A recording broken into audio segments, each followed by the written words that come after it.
चलिए नमस्कार। एक बार फिर से आप सभी का स्वागत है आपके अपने YouTube चैनल के इस प्लेटफॉर्म पे।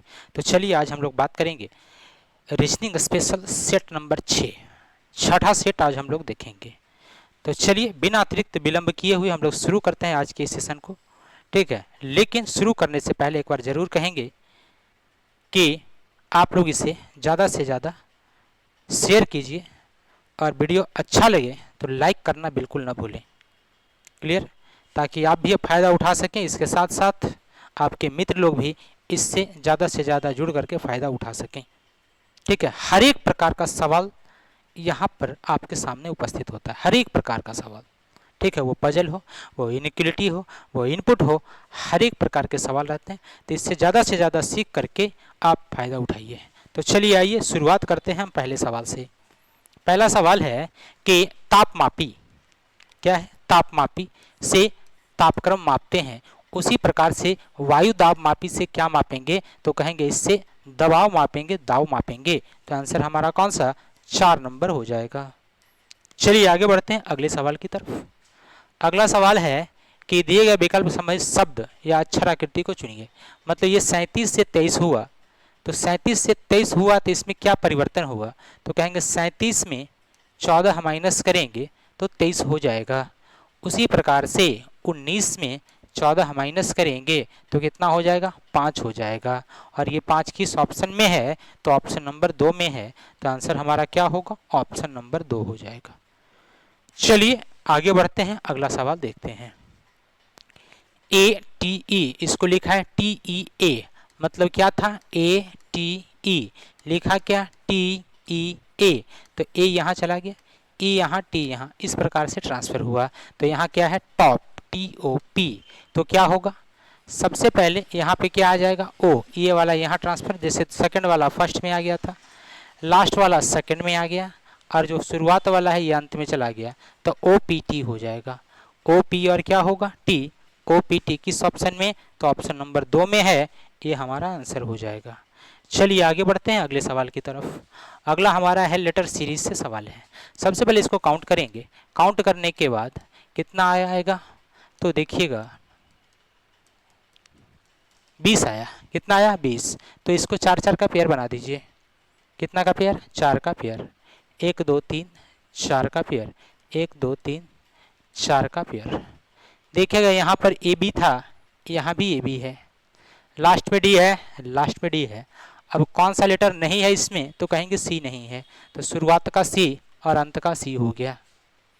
ठीक है, शुरुआत का सी और अंत का क्या हुआ? सी हो गया। अब देखेंगे शुरुआत का सी और अंत का सी किस किस ऑप्शन में है। तो शुरू का सी और अंत का सी अगर देखा जाए तो इसमें था, इसमें नहीं था, तो दूसरा नंबर आंसर नहीं होगा। इसमें है और इसमें भी नहीं है। तो आंसर या तो हमारा ए होगा या तो हमारा सी होगा। चलिए आगे बढ़ते हैं, आखिर पैटर्न क्या बना जरा ये चेक करते हैं। A B C D, A B C D, लेकिन इसमें ए बी सी डी है क्या? नहीं है। इसमें सी आया है, ए आया है, बी आया, तो कौन सा लेटर नहीं आया? तो कहेंगे डी नहीं आया। सी ए डी और बी, इसमें डी आया, सी आया, ए आया, क्या नहीं आया? तो बी आया। बी नहीं आया तो बी हमने यहाँ रख दिया। अब अगला, अब बताएंगे अगला शुरू क्या चीज़ से होगा। तो सबसे पहले स्थान पर हमने सी लिखा, दूसरे स्थान पर डी लिखा, तीसरे स्थान पर बी लिखा, और अंत के स्थान पर हमने क्या लिखा है? सी। तो सी डी और बी, सी डी और बी, सी डी बी एक नंबर ऑप्शन में नहीं था, तो सी डी बी किस ऑप्शन में था? सी नंबर ऑप्शन में था। तो आंसर हमारा क्या होगा? 3 नंबर आंसर हो जाएगा। ध्यान देंगे एग्जाम में ऐसे सवाल को कभी भी पूरा हल करने का जरूरत नहीं है। आसानी कि जब तक आंसर निकाल देंगे पूरा एग्जैक्ट, तब अगर ऑप्शन छट रहे हैं तो तुरंत हम ऑप्शन छाट करके आगे बढ़ जाएंगे। क्लियर? अब यहाँ देखिएगा, अगर हम इसको फिल करें, अगर हम इसको फिल करें तो यहाँ पर क्या होगा? बी होगा, यहाँ पर क्या होगा? सी होगा। पैटर्न क्या बना? पहले पैटर्न बना ए बी सी और डी, फिर क्या बना? सी ए डी और क्या? बी, फिर क्या बना? डी सी बी और क्या? ए, फिर क्या बना? बी डी ए और क्या? सी, फिर क्या बना? ए बी सी और क्या? डी। क्लियर? तो पैटर्न इसका इस प्रकार बना, A B C D, C A D B, DC BA, BD AC, last में ABCD।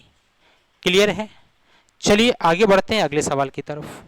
अगला सवाल यहाँ है, दिया हुआ है कि इसमें प्रत्येक प्रश्न में एक अनुक्रम दिया हुआ है जिसमें एक दो पद लुप्त हैं। दिए गए विकल्प में से उस सही विकल्प को चुनिए जो अनुक्रम को पूरा करता हो। यानी यहाँ पर क्या होगा ये बताना है। तो 7 7 49, 1 50 बटा 7, 8 6 48, 2 50 बटा कितना 6, 9 5 45, 5 कितना 50 बटा 5। अगला 12 चौका 48, 49 50 बटा कितना 4। अगला 16 48, 2 कितना 50 बटा कितना 3। अगला क्वेश्चन मार्क होगा। अब आप बताएंगे 50 बटा 7, 50 बटा 6, 50 बटा 5, 50 बटा 4, 50 बटा 3, तो अगला क्या होगा 7 6 5 4 3, तो अगला क्या होगा 2, तो अगला होगा 50/2 कितना 2। तो 50/2 किस में है? तो 50/2 ऑप्शन नंबर 4 में है, जो कि हमारा आंसर हो जाएगा। चलिए आगे बढ़ते हैं अगले सवाल की तरफ। अगला सवाल है 24 35 20 31 16 और 27। ध्यान दीजिएगा 24 है, 20 हो गया, -4 की कमी है। 20 से 16 हो गया, -4 है, तो अगला क्या होगा 16 में -4 यानी कितना 12 होगा। उसी प्रकार से 35 से 31 हो गया, -4, 31 से 27 हो गया, -4, तो अगला क्या होगा 27 से -4 करेंगे, क्या हो जाएगा 23 हो जाएगा। तो आंसर है 12 23। 12 23 किस ऑप्शन में है? 2 नंबर ऑप्शन में है, तो आंसर हमारा क्या होगा 2 हो जाएगा। चलिए आगे बढ़िएगा। अगला सवाल दिया हुआ है क्या, गॉडनेस। क्या दिया हुआ है? गॉडनेस। गॉडनेस का कोड ये लिखा है, तो यहाँ G था, G से H हो गया, तो क्या कहेंगे +1 है। O है, O से N हो गया, तो क्या कहेंगे -1 है। फिर यहाँ O है, O से P +1 है। यहाँ D, D से C -1 है। फिर यहाँ N से O +1 है। फिर यहाँ E से D -1 है। तो एक बार +1 एक बार -1, एक बार +1 एक बार -1। क्लियर? यहाँ पे क्या है +1 है, यहाँ पर क्या है -1 है। तो एक बार +1 एक बार -1, यही पैटर्न लागू हो रहा था। यही पैटर्न क्या हो रहा था? लागू हो रहा था। तो यहाँ भी चेक कर लेंगे क्या इसी पैटर्न पर कौन सा सवाल है। तो सबसे पहले क्या +1, तो G से क्या होगा H हो जाएगा। फिर यहाँ -1, तो R से -1 करेंगे, सबसे पहले +1 फिर अगला -1, R से -1 करेंगे तो Q होगा HQ। अगला E से +1 करेंगे F हो जाएगा। अगला A से -1 करेंगे Z होगा HQFZ। आगे फिर यहाँ से +1 करेंगे T में तो क्या होगा U होगा। फिर यहाँ -1 करेंगे, N में माइनस करेंगे तो M होगा। फिर यहाँ क्या +1 करेंगे E में तो F होगा।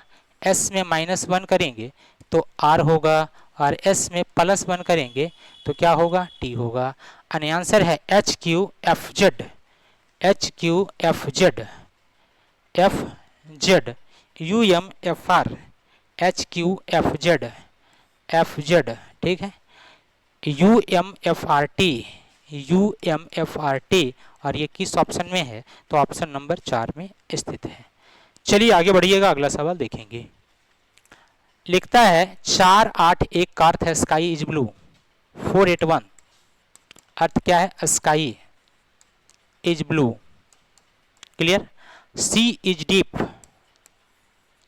सॉरी।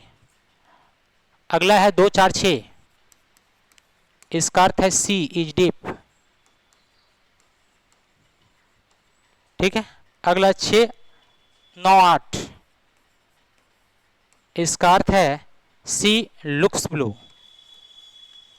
लुक्स ब्लू, सी लुक्स ब्लू। अब हमें ब्लू का कोड पूछना है, पूछा है हमसे। किसका कोड पूछा है? ब्लू। अब आप देखिएगा ब्लू है किसमें, तो कहेंगे सर ब्लू इसमें है और इसमें है। इसका मतलब है इसका कोड या तो 481 होगा या 698 में से कोई एक होगा। अब दोनों में कॉमन क्या मिला? कहेंगे दोनों में जो कॉमन मिला है ये 8 कॉमन है, तो यह ब्लू है, इसका कोड क्या हो जाएगा? तो कहेंगे ब्लू का कोड 8 हो जाएगा, जो ऑप्शन नंबर किस में है? ऑप्शन नंबर 3 में है। चलिए आगे बढ़िएगा, अगला सवाल देखेंगे। अगला है लकड़ी, किताब, कारखाना, कागज और छपाई। अच्छा बताएंगे किताब छपवाना था हमको, तो किताब छपवाना है तो क्या करेंगे? लकड़ी भी है हमारे पास, ठीक है, कारखाना भी है, और क्या है किताब बनाना है तो हम क्या करेंगे सबसे पहले, ठीक है, तो सबसे पहले हम लकड़ी लाएंगे। 1 नंबर, लकड़ी को कहाँ ले जाएंगे तो कागज बना देंगे, जी नहीं, कारखाना में ले जाएंगे। लकड़ी को कारखाना में ले गए, कारखाना में ले गए, फिर उससे क्या बनाए, कागज बना दिए। कागज जब बन गया तो कागज से फिर क्या बनेगा, छपाई होगा, और छपाई होने के बाद किताब बन जाएंगे। तो आंसर हमारा हुआ 1 3 4 5 2, 1 3 4 5 2। ऑप्शन नंबर किस में है, 1 नंबर ऑप्शन में है। चलिए आगे बढ़िएगा, अगला सवाल। अंगूर है, अंगूर का बाग है, मदिरा है, शराब बनाना है और आसवन करना है। ठीक है, क्या करना, आसवन करना। तो इसके लिए हम सबसे पहले क्या करेंगे, हमें शराब बनाना है। ठीक है, हमें क्या बनाना है, शराब या मदिरा बनाना है। तो अंगूर का शराब बनाना है, तो अंगूर को शराब बनाने के लिए क्या करेंगे, सबसे पहले अंगूर को लाएंगे। अब अंगूर कहाँ से लाएंगे, तो कहेंगे अंगूर का बाग हमारे पास है, तो फिर हम मार्केट थोड़ी जाएंगे, अंगूर का बाग पहले जाएंगे। अंगूर का बाग गए, वहाँ से अंगूर उठा करके ढेर सारा ले आए। लाने के बाद उसको किस विधि के द्वारा, तो शराब जो बनती है ये विधि कौन सी है, आसवन विधि है। तो इसे आसवन विधि द्वारा मतलब आसवन करेंगे, और करने के बाद शराब बनेगा, और यह शराब बाद में मदिरा कहला जाएगा। तो हमारा आंसर हो गया 2 1 5 4 3, 2 1 5 4 3। और ऐसा किस ऑप्शन में है, तो ऑप्शन नंबर 1 में है। चलिए आगे बढ़ते हैं अगले सवाल की तरफ। कहता है एक औरत की तरफ इशारा करते हुए एक आदमी ने कहा, किसकी ओर इशारा करता है, औरत की तरफ। ठीक है, देखिएगा, एक औरत की ओर इशारा करते हुए, इशारा औरत की तरफ कर रहा है कौन, आदमी। ठीक है, क्या कहता है, यह का मतलब कौन, औरत। मेरे पिता, किसके पिता, आदमी के पिता। की पुत्री, की पुत्री। अब आदमी के पिता की पुत्री कौन होगी, इसका मतलब आदमी की बहन होगी। की पुत्री है, और इसकी ये क्या है, पुत्री है। ठीक है, चलिए तो इसको हम नीचे रख देते हैं, और इसकी ये क्या है, पुत्री है, कौन, औरत। क्या कहता है, फिर से एक आदमी कहता है, क्या कहता है, आदमी ने कहा, यह का मतलब कौन, आदमी, ये जो आदमी था, आदमी। मेरे पिता, इसका मतलब आदमी के क्या, कौन, पिता। की पुत्री, आदमी के पिता की पुत्री, मतलब आप अगर हैं और आपके पिताजी हैं, आपके पिताजी की बेटी है, इसका मतलब आपकी कौन होगी, तो कहेंगे सर मेरे पिताजी की बेटी मेरी बहन होगी। ठीक है, पिता की पुत्री है, और आपकी बहन की ये क्या है, आपकी बहन की ये बेटी है, आपकी बहन की क्या है, बेटी है, की पुत्री। ठीक है, मेरे पिता की पुत्री की माँ है। अच्छा अच्छा अच्छा अच्छा अच्छा, मेरे पिता की पुत्री की माँ है। अब मतलब ये इसकी माँ, यानी ये औरत यहाँ है, ये औरत कहाँ है, यहाँ है, ये औरत यहाँ नहीं है। नहीं, क्या बोला फिर से, यह मेरे पिता, आदमी के पिता, की पुत्री यानी इसका भाई, की पुत्री यहाँ हो गया। फिर कहता है की पुत्री, इसकी पुत्री, की माँ यानी की माँ, यानी ये औरत हो गई। क्या हो गई, ये औरत हो गई। ठीक है, ये क्या हो गई, औरत हो गई, पुत्री की माँ है। तो आदमी के साथ औरत का क्या संबंध है, किसके साथ, आदमी के साथ औरत का रिलेशन बताना है। तो औरत का रिलेशन क्या है, तो कहेंगे इस औरत का ये आदमी क्या हो गया, भाई हो गया इसका। तो भाई हो गया, आंसर कौन सा, सी नंबर आंसर है। क्लियर है, चलिए आगे बढ़ते हैं, अगला सवाल देखते हैं। 5 सदस्यों वाले एक परिवार की औसत आयु 33 वर्ष है। सबसे छोटे सदस्य 9 वर्ष का है। परिवार के सदस्यों की औसत आयु सबसे छोटे सदस्य के जन्म के ठीक पहले कितना वर्ष था। 5 सदस्य की परिवार की औसत आयु 33। अब बताएंगे 5 सदस्य का औसत आयु अगर 33 है तो 5 सदस्य का कुल आयु कितना होगा, कुल आयु तो कहेंगे 33 गुणे कितना, 5, 33 गुणे 5, 5 दिए 15 के 5, बाकी 1, 5 दिए 15, 1 16, 165 हो गया। अगला कहता है सबसे छोटा सदस्य 9 वर्ष का है। सबसे छोटा सदस्य कितना, 9 साल का। तो अगर सबसे छोटा 9 साल का है तो एक सदस्य हम कम करते हैं, 4 सदस्य अब हो जाएगा। 4 सदस्य का कुल आयु कितना है अभी, तो कहेंगे 165 में से 9 घटा देंगे, जो छोटा वाला है उसका, तो कितना हो जाएगा, तो कहेंगे 156 वर्ष हो जाएगा। कितना वर्ष होगा, 156 वर्ष। अब ये जो 156 वर्ष निकला, यह क्या निकला, तो 4 सदस्य का वर्तमान आयु जो है 156 निकला। लेकिन हमसे पूछा क्या है कि 4 सदस्य मतलब परिवार के सदस्यों की औसत आयु सबसे छोटे सदस्य के जन्म के ठीक पहले कितना था। इसका मतलब ये हुआ, जब बेटा वो जन्म लिया, उस जन्म लेने के पहले 4 सदस्य का औसत आयु क्या था, तो ये अभी का उम्र का योगफल इतना है, तो 9 वर्ष पहले 4 का कितना होगा। तो अगर वर्तमान में 156 वर्ष उम्र है, तो 9 वर्ष पहले, तो कहेंगे 9 वर्ष पहले का मतलब सदस्य कितना, 4, और सभी सदस्य 9-9 साल छोटा होगा, तभी तो 9 वर्ष पहले का निकलेगा। तो 9 चौका कितना, 36 साल, और ये 36 साल हम घटा दिए, तो ये क्या निकल गया, तो 9 वर्ष पूर्व में 4 सदस्य का उम्र निकल गया। कितना हो गया, 136 में 56 में 36 चला गया, तो 100 कितना, 20 वर्ष हो गया। 100 कै वर्ष, 20 वर्ष। क्लियर है, 120 वर्ष। लेकिन हमसे पूछा है औसत क्या है, तो योगफल अगर 120 है तो औसत बराबर आपको पता था, औसत बराबर योगफल बटे संख्या 120, सदस्य कितना, 4, क्योंकि क्या पूछा था, जन्म के ठीक पहले, इसका मतलब इसका जन्म हुआ नहीं था, तो उसके पहले 120 बटा 4, 4 3 12 बराबर कितना, 30 वर्ष इसका औसत हो जाएगा। तो आंसर हमारा कौन सा, 1 हो जाएगा। क्लियर है, चलिए आगे बढ़िएगा, अगला सवाल। आरेख में डॉक्टर, औरत और माताओं के बीच का संबंध बताना है। डॉक्टर और औरत में क्या रिलेशन है, कहेंगे कुछ डॉक्टर ऐसे होंगे जो औरत होगी। अगला, डॉक्टर और माता में क्या रिलेशन है, कुछ ऐसे डॉक्टर भी होंगे जो माता होंगे। क्लियर, औरत और माता में क्या रिलेशन है, कहेंगे सर जितनी माताएं हैं सब की सब औरतें हैं, जितनी माताएं हैं सब की सब औरतें हैं, तो माता यहाँ हो गई, जितनी माता सब के सब क्या है, औरत है। ठीक है, माता जितनी है सब के सब औरत है। और डॉक्टर के बीच क्या रिलेशन है, तो कुछ डॉक्टर ऐसे हैं जो औरत हैं, या कुछ औरत ऐसे हैं जो डॉक्टर हैं, कुछ माताएं ऐसे हैं जो डॉक्टर हैं, कुछ डॉक्टर ऐसे हैं जो माताएं हैं, यानी ये डॉक्टर हो गए। यानी डॉक्टर का रिलेशन किसके साथ, माता के भी साथ भी, औरत के साथ भी। और ऐसा डायग्राम बना हुआ किस ऑप्शन में है, तो कहेंगे ऑप्शन नंबर किस में, 4 में है। चलिए आइए आगे बढ़ते हैं अगले सवाल की तरफ। अगला सवाल जो है हमारा पजल का सवाल है, बड़ा मजेदार सवाल है। चलिए आइए देखते हैं अगले सवाल को।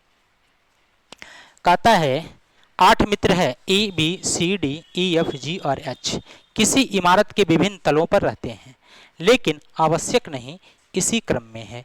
इमारत के सबसे नीचे वाले तल को संख्या 1 तथा उसके ऊपर वाले तल को संख्या 2 से दर्शाया गया है, तथा आगे भी इसी प्रकार से चलने पर सबसे ऊपरी तल को संख्या 8 से दर्शाया गया है। सबसे ऊपर वाला तल कितना है, 8वां तल्ला है।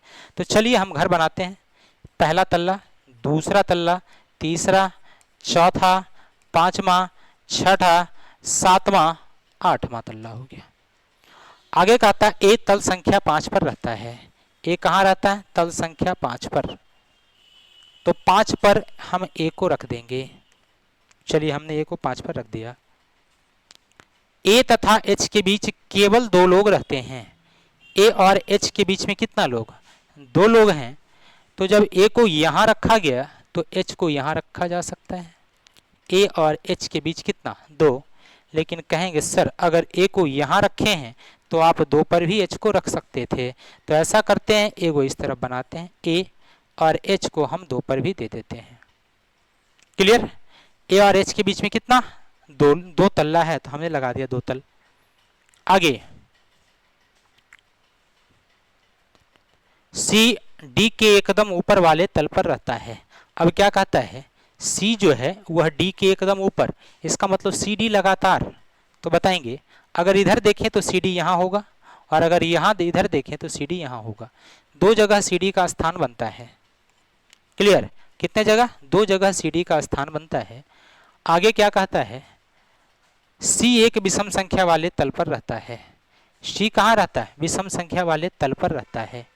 डी के ऊपर सी है, किसके ऊपर, सी, डी के ऊपर, तो डी यहाँ नहीं होगा, इसके ऊपर सी नहीं होगा क्योंकि सी विषम संख्या है, तो हम डी यहाँ देंगे, इसके ऊपर विषम संख्या सी होगा। ठीक वैसे ही डी यहाँ होगा, इसके ऊपर विषम संख्या सी होगा। क्लियर, दो जगह स्थितियां बन रहा था, ए और एच इधर भी, ए एच इधर भी है। आगे बढ़िएगा, डी तथा एफ के बीच में केवल एक व्यक्ति है, डी और एफ के बीच में कितना, एक। अब डी यहाँ आया है तो एफ यहाँ होगा, डी और एफ के बीच में कितना, एक। एक स्थिति में डी यहाँ आया है तो डी यहाँ है तो एफ यहाँ हो सकता है, या डी यहाँ तो एफ यहाँ हो सकता है, दो जगह स्थिति बनी है डी और एफ का। चलिए आगे बढ़ जाएंगे। एक व्यक्ति है, एफ तथा जी के बीच केवल दो व्यक्ति है, एफ और जी के बीच कितना, दो। तो अगर हम एफ को यहाँ देते हैं तो जी यहाँ होगा नहीं, क्योंकि एफ यहाँ तो जी यहाँ, तभी बीच में दो लोग होगा, इसीलिए क्या कहेंगे, एफ यहाँ संभव नहीं है। तो एफ का स्थान कहाँ, 4 नंबर पर कंफर्म हो गया। एफ और जी, एफ और किसके, जी के बीच केवल दो व्यक्ति है, तो एफ यहाँ, एक दो यहाँ, यहाँ पर कौन होगा, जी। एफ और जी के कितना भी, एफ और जी के बीच में कितना, दो। ठीक, यहाँ पर एफ यहाँ हुआ तो यहाँ, सॉरी, यहाँ पर क्या होगा, एफ यहाँ, जी यहाँ, बीच में कितना, दो व्यक्ति है। आगे, बी एक विषम संख्या वाले तल पर रहता है, बी कहाँ रहता है, विषम संख्या वाले तल पर, तो बी के लिए कौन सा जगह बचा, यहाँ बचा, ये सम संख्या है तो बी यहाँ हो जाएगा।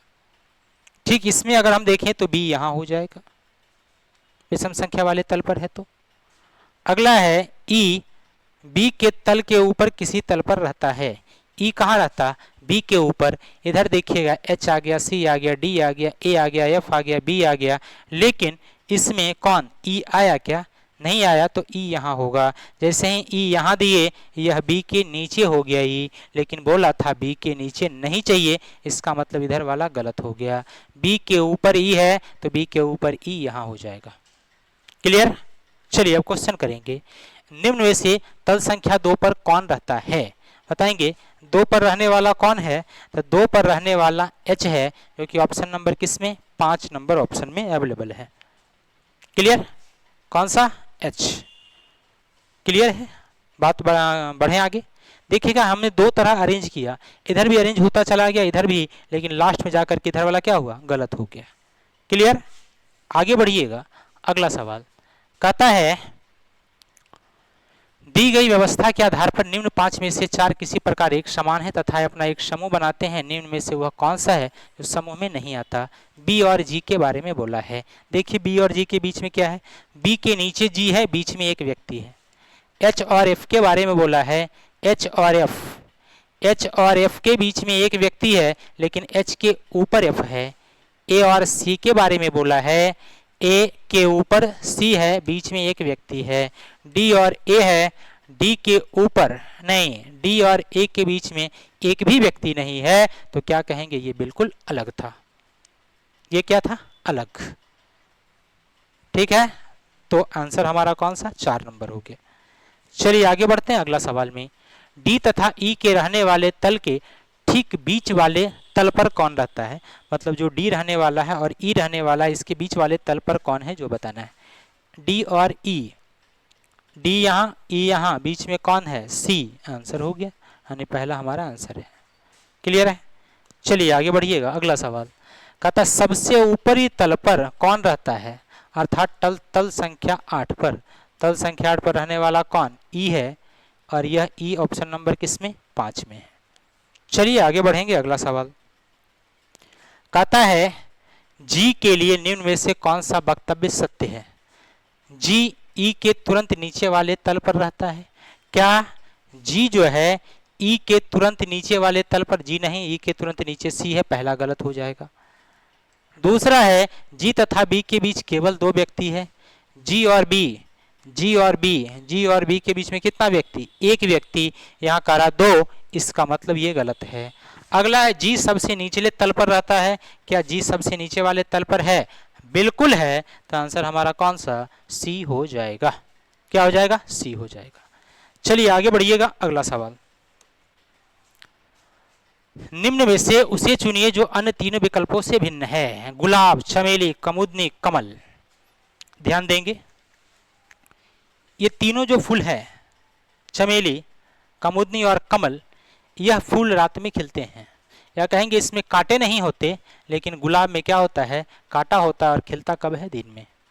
क्लियर है।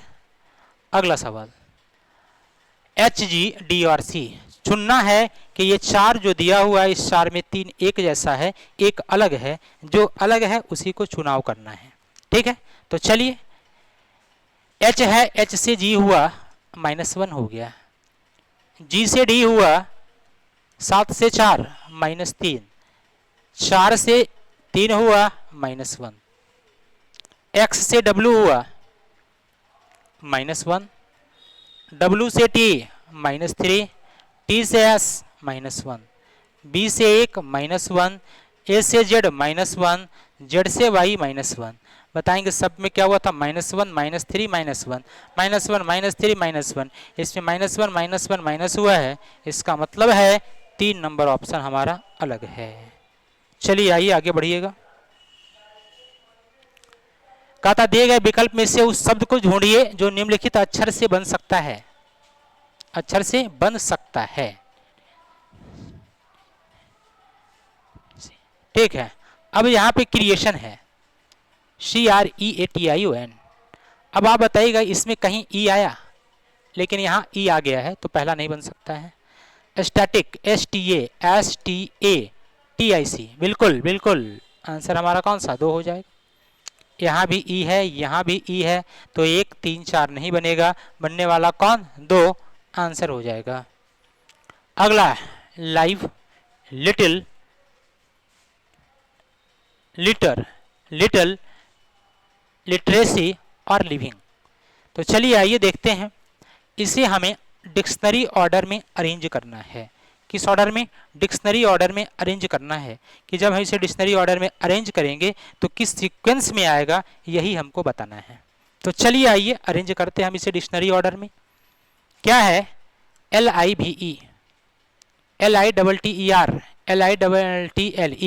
LITTLE, LITERACY, LIVING। तो LI सब में है, LI आई के बाद यहाँ भी मिला, यहाँ टी मिला, यहाँ भी टी मिला, यहाँ भी टी मिला और यहाँ भी मिला। तो बताएंगे सबसे पहले टी होगा, सबसे पहले क्या होगा, टी, लेकिन भी कहाँ जाएगा, अंत में जाएगा। तो अंत में जाएगा तो देखिएगा आई, भी के बाद आई है, भी के बाद ई है। तो ऐसा करते हैं, सबसे पहले हम अंतिम का ही चुनाव कर लेते हैं। तो भी के बाद आई, भी के बाद ई, तो पहले ई बाद में आई, तो कहेंगे सबसे अंत में 5 होगा, सबसे अंत में 5 कौन होगा, 5, और 5 से ठीक पहले कौन होगा, 1, 5 से ठीक पहले कौन होगा, 1। अब बताएंगे 5 से ठीक पहले 1 इस ऑप्शन में है, 5 से ठीक पहले 1 इस ऑप्शन में है। तो चलिए अगर हम फर्स्ट का चुनाव कर लेते हैं तो हमें एक बार में अरेंजमेंट का तरीका पता चल जाएगा। आगे देखिएगा, LIT, LIT, LITE। अब यहां पर जरा ध्यान दीजिएगा, LITE है और LITT है, तो पहले टी होगा कि पहले ई होगा, तो कहेंगे पहले ई, यानी सबसे पहले 4 होगा। अब बताएंगे शुरुआत में 4, अंत में 1 और 5, शुरुआत में 4, अंत में 1 और 5, किस ऑप्शन में, 4 नंबर ऑप्शन में है, आंसर हो जाएगा। हमेशा एग्जाम में इसी तरीके से करना है ताकि आपका समय, बहुत इंपॉर्टेंट समय जो है वो कम से कम बच सके। क्लियर है, आगे बढ़िएगा, अगला सवाल देखेंगे। कहता है यू, भी और टी केंद्र की ओर मुंह करके एक वृत्त में बैठे हैं। ठीक है, केंद्र की ओर मुंह करके एक वृत्त में बैठे हैं। ठीक है, कहता है ए, बी और सी भी उसी वृत्त में बैठे हैं, लेकिन उनमें से 2 के मुंह केंद्र की ओर नहीं है। अच्छा, ए बी सी में से 2 व्यक्ति केंद्र की तरफ चेहरा करके नहीं बैठा, मतलब बाहर की ओर चेहरा कर बैठा है। तो चलिए हम सबसे पहले 6 स्थान लगा देंगे। कितना स्थान, 6 स्थान लगा दिए हम, 6 स्थान। अब शुरुआत कहाँ से किया जाए, तो कहेंगे ए, बी और सी में डाउट है, संभावना है, पॉसिबिलिटी है। क्या पॉसिबिलिटी है? सभी वृत्त में बैठे हैं लेकिन उनमें से दो का मुख केंद्र की ओर नहीं है। इसका मतलब ए, बी और सी में एक व्यक्ति का चेहरा केंद्र में और दो का चेहरा बाहर की ओर। किसका चेहरा अंदर, किसका बाहर, यहां जानकारी ए, बी, सी के साथ नहीं है, लेकिन भी, यू और टी के साथ जानकारी है कि ये सभी जो है केंद्र की ओर मुंह करके बैठा है। ये सब कहाँ है? केंद्र की ओर मुंह करके बैठा है। तो ध्यान देंगे, जब कभी भी ऐसे सवाल हम लोग सीटिंग अरेंजमेंट का हल करते हैं जिसमें व्यक्ति का चेहरा कुछ का अंदर होता है, कुछ का बाहर होता है, ऐसी स्थिति में हम उस व्यक्ति को पकड़ते हैं जिसका चेहरा कन्फर्म हमें पता हो। तो हम किसको पकड़ेंगे? तो हम पकड़ेंगे भी, यू और टी को। क्यों? क्योंकि यहाँ कन्फर्म है इस तीनों का चेहरा अंदर है। तो चलिए आइए, पहला स्टेटमेंट क्या दिया हुआ है?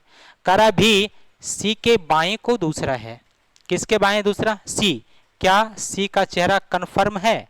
तो कन्फर्म नहीं है, तो हम क्या करेंगे? इस स्टेटमेंट को छोड़ देंगे। अगला स्टेटमेंट, यू ए के दाएं को दूसरा है। यहाँ यू का भी चेहरा कन्फर्म नहीं है कि वह चेहरा अंदर की तरफ करके बैठा है या बाहर। आगे बढ़ेंगे। अगला है बी, टी के बाएं को तीसरा है। किसके बाएं तीसरा? टी के बाएं तीसरा। और हमें यह पता है कि भी, यू और टी का चेहरा कहाँ है? केंद्र में। तो हम यहाँ से शुरू कर देंगे। टी का चेहरा कहाँ ले लेंगे? केंद्र में। और टी के बाएं तीसरा भी है, तो टी के बाएं पहला, दूसरा, तीसरा कौन हुआ? बी। बी को यहाँ रख देंगे। ठीक आगे है सी, टी के दाएं को दूसरा है। सी कहाँ है? टी के दाएं दूसरा, तो टी यहाँ इसका दाएं पहला और दूसरा कौन हुआ? सी। यहाँ हो जाएगा। कहाँ हो जाएगा? सी, टी के दाएं दूसरा, तो टी के दाएं दूसरा सी यहाँ हो गया। अगला कहता है ए और भी एक दूसरे के अगल बगल बैठे हैं। अब बताएंगे, जब अगल बगल होगा इसका मतलब दो सीट जहाँ खाली होगा यहीं बैठेगा। तो यहाँ पर दो सीट खाली है ए और भी के लिए, तो ए यहाँ, भी यहाँ, ए यहाँ, भी यहाँ। बचा कौन? यू। यू को यहाँ दे दीजिए। क्लियर? और आपको पहले से पता था भी, यू और टी का चेहरा कहाँ? केंद्र में।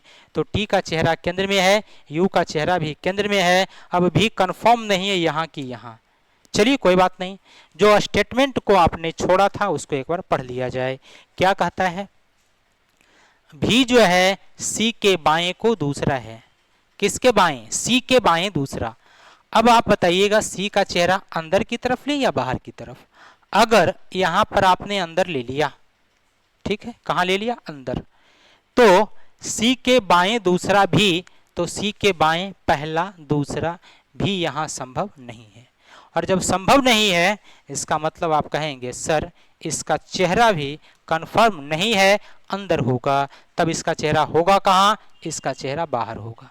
और जब बाहर होगा तो सी के बाएं दूसरा, सी यहाँ बाएं पहला और दूसरा, यानी इस स्थान पर क्या होगा? इस स्थान पर भी होगा। जैसे ही वहां भी हुआ तो इस स्थान पर क्या होगा? ए हो जाएगा। क्लियर है? दूसरा स्टेटमेंट कहता है यू ए के दाएं को दूसरा है। यू कहाँ है? ए के दाएं दूसरा। अब बताएंगे ए के दाएं दूसरा यू है, तो इसका चेहरा अगर बाहर लेते हैं तो इसके बाएं हो जाएगा, इसीलिए इसका अंदर लेंगे तो दाएं दूसरा यू हो जाएगा। क्लियर? ए का चेहरा कहाँ हो गया? अंदर की तरफ। बताएंगे भी का चेहरा कहाँ होगा? अंदर, क्योंकि बताया था, क्या बताया था कि भी, यू, टी का चेहरा केंद्र में है, तो टी का, यू का, भी का केंद्र में हो गया।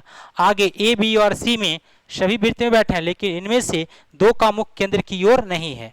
इसका मतलब एक ही का मुख केंद्र की ओर है, तो एक ए था इसका मुख केंद्र की ओर हो गया है, इसीलिए बी का चेहरा बाहर की तरफ हो जाएगा। यही हमारा अरेंजमेंट था। क्लियर? चलिए आते हैं क्वेश्चन पर।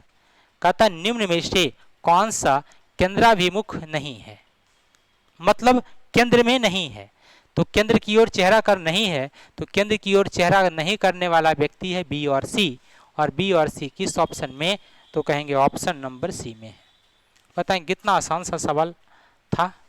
नहीं, करना कुछ नहीं था। जब कभी भी सीटिंग अरेंजमेंट के सवाल को हल कीजिए हमेशा ध्यान रखिए कि हम उसी स्टेटमेंट से चलें जो स्टेटमेंट फिक्स है, जिसके दाएं बाएं दिया हुआ है। दूसरा चीज, हमेशा उससे रिलेटेड खोजने का प्रयास कीजिए। क्लियर? चलिए आगे बढ़िए। अगला सवाल, अगला कहता है निम्न में से बी के संदर्भ में टी का स्थान कौन सा है? किसके संदर्भ में? बी के संदर्भ में टी का स्थान, टी कहाँ है? बी के संदर्भ में, सॉरी बी यहाँ था और बी के संदर्भ में किसका स्थान? टी का स्थान बताना है। तो अगर बी से चलते हैं दाएं, पहला दूसरा तीसरा, दाएं कितना? तीसरा, तो दाएं को तीसरा आंसर होगा। अगर बाएं से चलते पहला दूसरा तीसरा, तो बाएं से भी तीसरा, अच्छा बाएं को तीसरा ये भी है, और एक ऑप्शन में है दाएं या बाएं को तीसरा, यानी आंसर हमारा 4 होगा। क्यों? क्योंकि दाएं को तीसरा, बाएं को तीसरा, इसमें दोनों गिवन है। तो बी के दाएं तीसरा भी होगा टी, और बी के बाएं तीसरा भी होगा टी, तो क्या कहेंगे? दाएं या बाएं को तीसरा। क्लियर? चलिए आगे बढ़िएगा। अगला सवाल, अगला कहता निम्न में से सी के संबंध में भी का स्थान कौन सा है? किसके संबंध में? सी के संबंध में भी। तो सी से जब भी की ओर चलेंगे, तो यहाँ से चलेंगे, तो ये अगर यहाँ राइट, इधर लेफ्ट, तो लेफ्ट पहला दूसरा, यानी बाएं को दूसरा, बाएं को दूसरा। क्या ऑप्शन में बाएं को दूसरा है? नहीं है। तो चलिए दाएं से चलते हैं, पहला दूसरा तीसरा चौथा, दाएं को चौथा, दाएं को चौथा ऑप्शन है किसमें? सी नंबर ऑप्शन में है, दाएं को चौथा। तो आंसर हमारा क्या हो जाएगा? सी हो जाएगा। चलिए क्लियर, आगे बढ़िएगा। अगला सवाल, अगला सवाल आपका है मिरर इमेज से। किससे? Mirror image. चलिए देखिएगा, ये हमारा झंडा पताखा लगा हुआ है इधर, जो राइट में रहेगा वो बदलेगा लेफ्ट में, जो लेफ्ट में रहेगा वो बदलेगा राइट में। क्यों? क्योंकि मिरर इमेज का मतलब वही होता है, लेफ्ट वाली चीज़ें राइट, राइट वाली चीज़ें लेफ्ट में आ जाएगी। तो चलिए बताएंगे आंसर क्या होगा। तो सबसे पहले ये जो हमारा झंडा पताका इधर की तरफ था, ये इधर हो जाएगा, और ऐसा दिखने वाला इसमें है, इसमें नहीं है, इसमें भी नहीं है, तो आंसर हमारा या तो सी होगा या तो ए होगा। अगला, ये जो हमारा वृक्ष लगा हुआ है यहाँ पे, और ये वृक्ष इधर से टेढ़ा है, तो ये उल्टा होगा, और ये सेम टेढ़ा है तो ये नहीं होगा। तो आंसर हमारा कौन सा? सी हो जाएगा आंसर। क्लियर? चलिए आगे बढ़िएगा। अगला सवाल कहता है दी गई आकृति में त्रिभुज की संख्या कितनी है, जो बताइए। ठीक है, हमने कहा था जब कभी त्रिभुज गिनना हो तो हम क्या करते हैं? पार्ट बाई पार्ट बांट देते हैं, गिनना शुरू करते हैं। तो चलिए सबसे पहले हम इस वाले पार्ट में गिनते हैं। इस वाले पार्ट में टोटल त्रिभुज की संख्या कितना है? एक ऊपर हो गया, दो त्रिभुज यहाँ है, तीसरा यहाँ है, एक यहाँ सबसे पहले एक त्रिभुज यहाँ, दूसरा इसमें, तीसरा इसमें, इसमें आपका चौथा हो गया। इसमें कितना? चौथा। और नीचे से देखिएगा एक इसमें से ये, तो कितना त्रिभुज हो गया? ये 5 त्रिभुज यहाँ हमने काउंट कर लिया। क्लियर? फिर यहाँ पर 1 2 और 3 उल्टा देखिएगा, 1 2 3, 3 2 5 और 1 6, इस पर 6 बन गया। इस पर कितना बन गया? 6 बन गया। आगे का जो त्रिभुज है, देखेंगे ध्यान से, आगे का जो त्रिभुज है वो क्या है? तो आगे का जो त्रिभुज है वो इसमें बनेगा, इसमें 20 से एक लाइन है, 20 से एक लाइन है, तो 1 और 2, 2 प्लस 1 कितना? 3। ठीक है, ठीक वैसे ही इसमें आइए, इसमें एक लाइन बीच से है, 1 और 1, 2 इधर, 2 प्लस 1 कितना? 3, इसमें भी 2 प्लस 3 कितना? 6, 2 प्लस 3, 2 प्लस 1 3, 3 यहाँ हो गया, 3 प्लस 3 कितना? 6, प्लस 6 5 कितना? 11। ठीक है, ये बन गया। अब एक त्रिभुज ऐसा है इसमें, एक त्रिभुज ऐसा है इसमें जो सबसे बड़ा है। क्या है? सबसे बड़ा। और ये बड़ा त्रिभुज कौन सा है? तो ये बड़ा त्रिभुज ये पूरा है। ठीक है, एक त्रिभुज यहाँ बन जाएगा, तो एक और हो गया, तो 11 6 17 प्लस 1, टोटल त्रिभुज की संख्या 18 हो गया। कितना? 18, जो कि ऑप्शन नंबर किसमें है? बी में। ठीक है, एक बार फिर से जरा ध्यान से दे दीजिएगा, फास्ट एक बार फिर से काउंट कर देते हैं। देखिए सबसे पहले इसमें 1 2 3, 3 2 5 और 1 कितना? 6। ऊपर वाले में 1, यहाँ 2, यहाँ 3, और ये वाला ऊपर वाला पूरा 4। ठीक, एक इधर से नीचे से ये 5, तो यहाँ 5 आ गया। ठीक है, उसके बाद उसके बाद यहाँ पर देखेंगे, यहाँ से यहाँ से यहाँ से यहाँ से एक त्रिभुज इसमें बनेगा और एक त्रिभुज इसमें बनेगा, दो, और एक पूरा बनेगा, इसको तीन कहेंगे। तीन इधर आ गया और तीन इसमें भी आएगा, ये लाइन से एक दो कितना तीन, तीन प्लस तीन यहाँ 6 हो गया, और एक त्रिभुज पूरा बड़ा का जो था ये हो गया, कितना हो गया टोटल 18 त्रिभुज। क्लियर? चलिए आगे बढ़िएगा। अगला सवाल, अगला सवाल बहुत ही मस्त सवाल है और ये सवाल इनपुट आउटपुट का है। किसका सवाल है? इनपुट आउटपुट का। तो चलिए आइए, इनपुट आउट में बताया क्या था कि करना कुछ नहीं है, बस पैटर्न गिवन है, पैटर्न के हिसाब से अरेंज करेंगे आंसर। पैटर्न के हिसाब से केवल क्या करना, अरेंज करना है, और आंसर सामने लिखा हुआ है, बस खाली बता देना है। चलिए देखिएगा, दिया हुआ है वट 32, 71, ग्लोरी, फेयर, साउथ 65 और 84 कहता है। इसके बाद यहाँ पर देखिएगा, इस सब में सबसे पहले साउथ को लाया, यहाँ पर लिख दिया बट 32, 71, ग्लोरी, फेयर, 65, 84 हूबहू लिखा है। तो पहला बार में सबसे बड़े अक्षर को उठा करके आगे लिखा है, एस से शुरू हो रहा था। दूसरी बार में क्या किया, 84 सबसे बड़ा नंबर था, इसको लाया है। तीसरी बार में क्या किया कि लेटर लाया, कौन सा, इससे जो एस से जो छोटा था उसको लाया। लास्ट में देखिएगा, सबसे पहले लेटर बड़ा, फिर उससे छोटा लेटर, उससे छोटा लेटर, उससे छोटा लेटर, यानी बड़ा से छोटा की ओर घटते गया। पहले एस आया, फिर जी आया, फिर एफ आया, फिर बी आया, यानी छोटा की ओर घटते चला गया।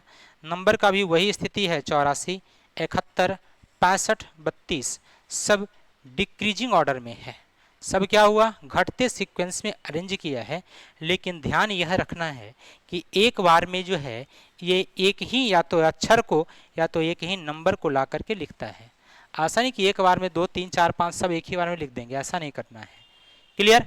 और यह पैटर्न जब हमें पता चल गया है, यह पैटर्न जब हमें पता चल गया तो हम इसी पैटर्न का पालन करते हुए बाकी सवालों को हल कर लेंगे। चलिए आइए देखिएगा, दिया हुआ इनपुट का चरण तीसरा ये दिया हुआ है। कहता है इन पुनर्व्यवस्था को पूरा करने के लिए कितने चरण और लगेंगे जो बताना है। ठीक है, इस व्यवस्था को पूरा करने के लिए कितना चरण और लगेगा ये हमें बताना है। तो चलिए बता देते हैं, क्या इसको क्या करते हैं, बता देते हैं। कैसे बताएंगे जरा देखिएगा। इनपुट का चरण तीसरा हमें पता है, चरण कितना, तीसरा। चरण तीसरा हमें पता है, ठीक है। चरण कितना दिया हुआ है, तीसरा। तीसरा चरण में क्या लिखता है, ईयर, क्या लिखता है, ईयर।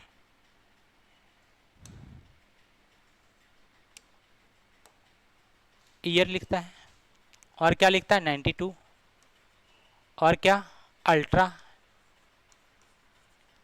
उसका 15, 15, 23, स्ट्राइव, हाउस 39, और लास्ट में क्या है, 39। अब हमें यह कहता है कि इस पुनर्व्यवस्था को पूरा करने के लिए कितने चरण और लगेंगे। तो तीसरा चरण में देखिएगा 3 चीज अरेंज होगा कम से कम।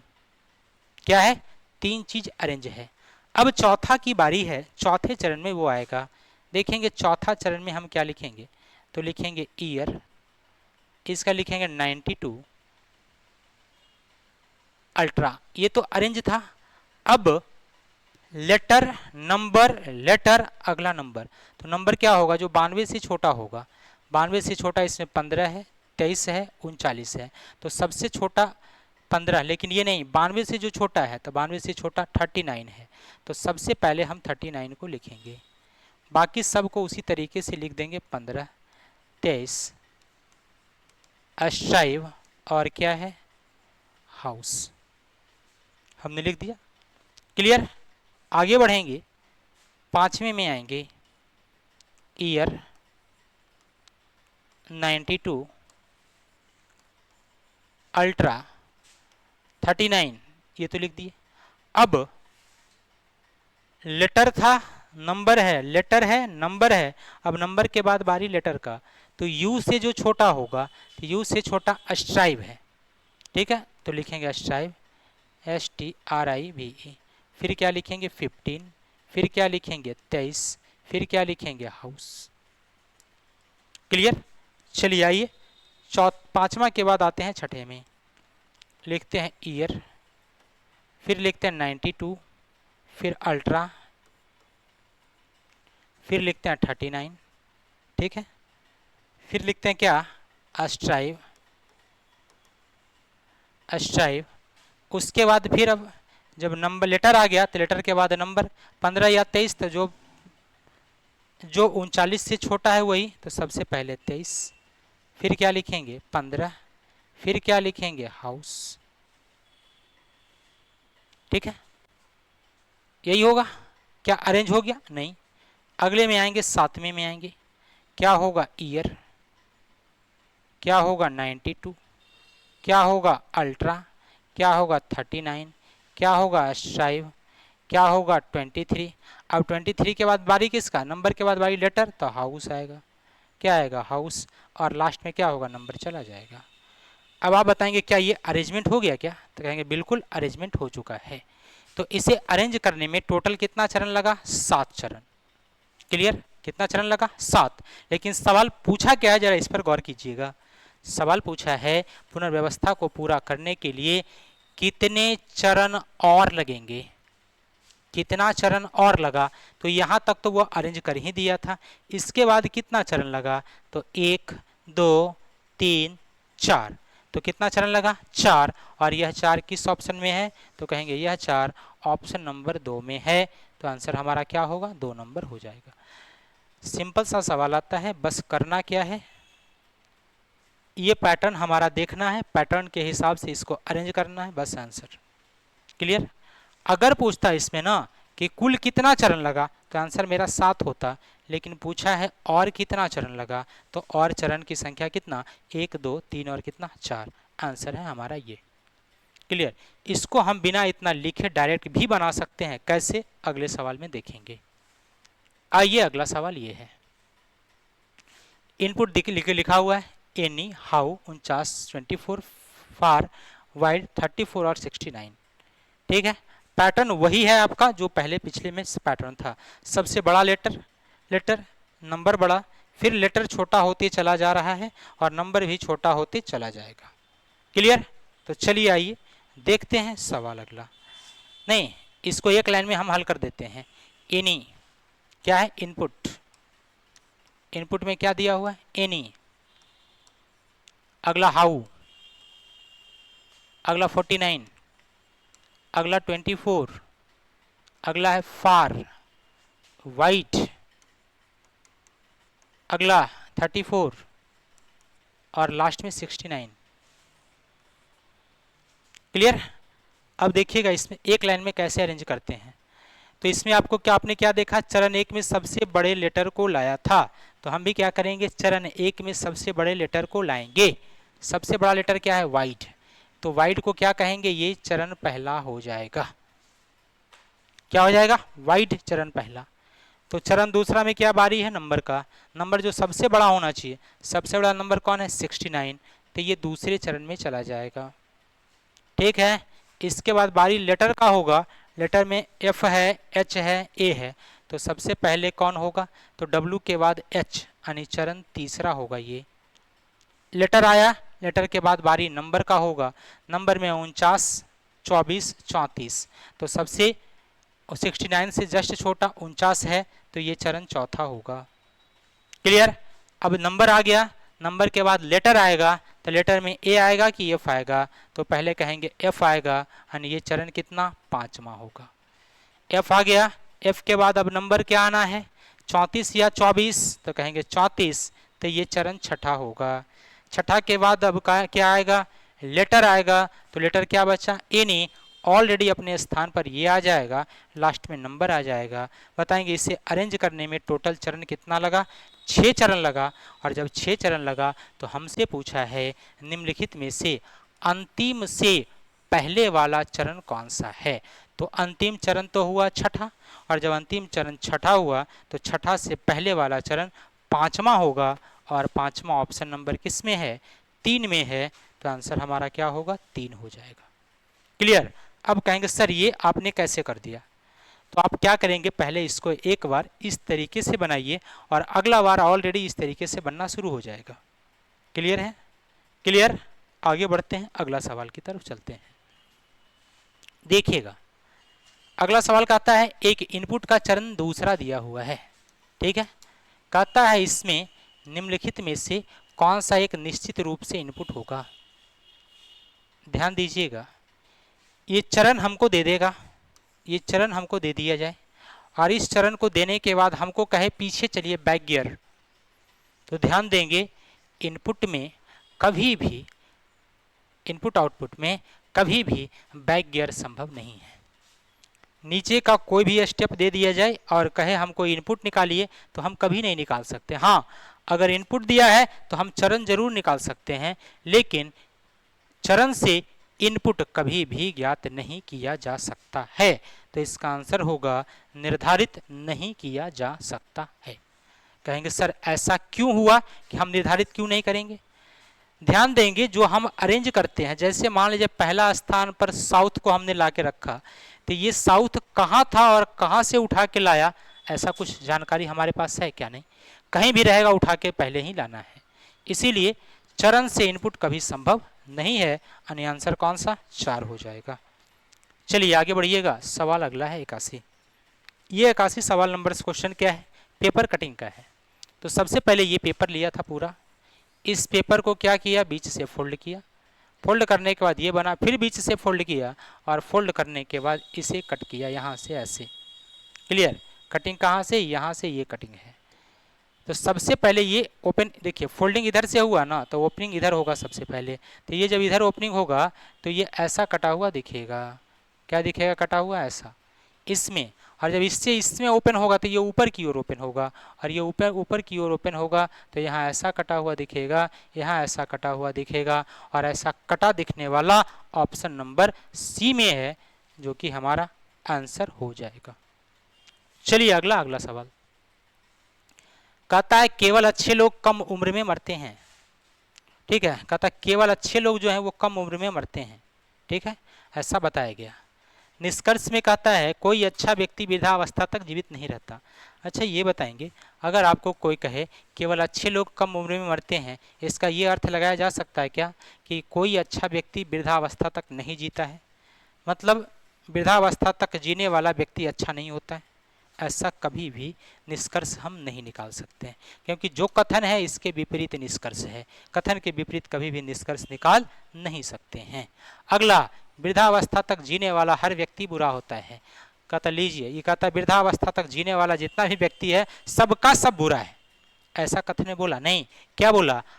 केवल अच्छे लोग कम उम्र में मरते हैं। इसका ये मतलब तो नहीं है कि वृद्धावस्था तक जो जी रहा है वह व्यक्ति एकदम बुरा है, ये भी नहीं है। तो बताएंगे पहला और दूसरा दोनों गलत है, तो आंसर हमारा कौन सा? 4 नंबर होगा। चलिए आगे बढ़ते हैं, अगला सवाल। लाइट सूर्य से आती है, पंख लाइट होते हैं। कहता लाइट जो है कहाँ से आता है? सूर्य से आता है, और पंख जो है वो क्या होता है? लाइट होता है। लाइट सूर्य से आता है और पंख लाइट होता है। निष्कर्ष में है पंख सूर्य होते हैं। जब लाइट सूरज है और पंख लाइट है, पंख क्या है? लाइट, तो क्या ये पंख सूरज होगा या नहीं होगा? कहेंगे सर बिल्कुल पंख सूरज से आते हैं, ये बिल्कुल क्या है? सही है। दूसरा है सूर्य लाइट है, लाइट सूरज है, लेकिन ये थोड़ी है कि सूर्य लाइट है, रिवर्स हो गया, और रिवर्स क्या होगा? गलत हो जाएगा। तो आंसर हमारा क्या है? केवल और केवल निष्कर्ष एक सही है। चलिए आगे बढ़ते हैं, अगला सवाल। कहता है एक सुबह मीना ने सूर्य की ओर चलना प्रारंभ किया। अच्छा बताएंगे, कोई भी व्यक्ति जो है सुबह में सूरज की ओर जब चलना प्रारंभ करेगा, इसका मतलब है सुबह के समय सूरज पूर्व दिशा में होता है, और अर्थ ये हुआ कि वह व्यक्ति पूर्व दिशा में चलना शुरू किया।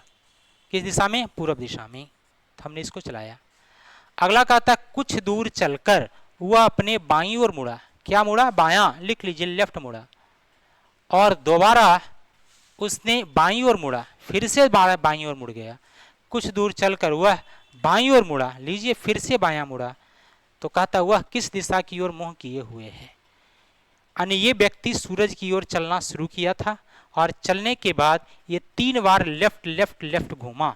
कहाँ घूमा? 3 बार लेफ्ट। तो चलिए, पूर्व दिशा में ये चलना शुरू किया था, यहाँ से लेफ्ट घूमेगा तो ध्यान देंगे राइट का मतलब क्लॉकवाइज, लेफ्ट का मतलब एंटी क्लॉक। तो यहाँ से एंटी क्लॉक घूमेगा तो ऊपर जाएगा, एक बार घूमा। दूसरा बार लेफ्ट घूमेगा तो फिर पश्चिम में आएगा, और तीसरा बार जब लेफ्ट घूमेगा तो नीचे की ओर आ जाएगा, क्योंकि लेफ्ट का मतलब कहाँ? Anti clock. तो ये दिशा हमारा क्या हुआ? साउथ हो गया, दक्षिण हो गया, आंसर हो गया। ठीक है, क्लियर? 3 बार क्या किया? हम इसको लेफ्ट घुमा दिए। आगे बढ़ते हैं, अगला सवाल कहता कुछ कमरे स्टोर हैं, कुछ कमरा जो है स्टोर है, तो कमरा को बना दिए स्टोर, स्टोर है।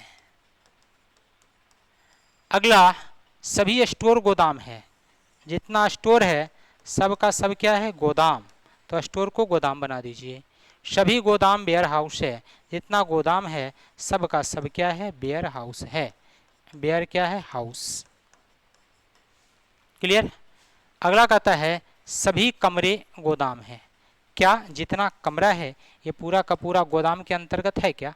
कहेंगे बिल्कुल नहीं, कमरा का कुछ ही भाग गोदाम के पास है। इसका मतलब पहला क्या है? गलत। सभी स्टोर वेयर हाउस है, जितना स्टोर है सब का सब क्या है? Warehouse. तो जब सारा स्टोर गोदाम है, सारा गोदाम वेयर हाउस है, तो कहेंगे जितना स्टोर है सारा का सारा क्या है? वेयर हाउस है। ये बिल्कुल सही है। तो आंसर हमारा होगा, केवल निष्कर्ष 2 निकाला जा सकता है। क्लियर? चलिए आगे बढ़ते हैं, अगला सवाल देखते हैं। हाँ, थोड़ा सा 1 मिनट रुकेंगे, थोड़ा पानी पी लें।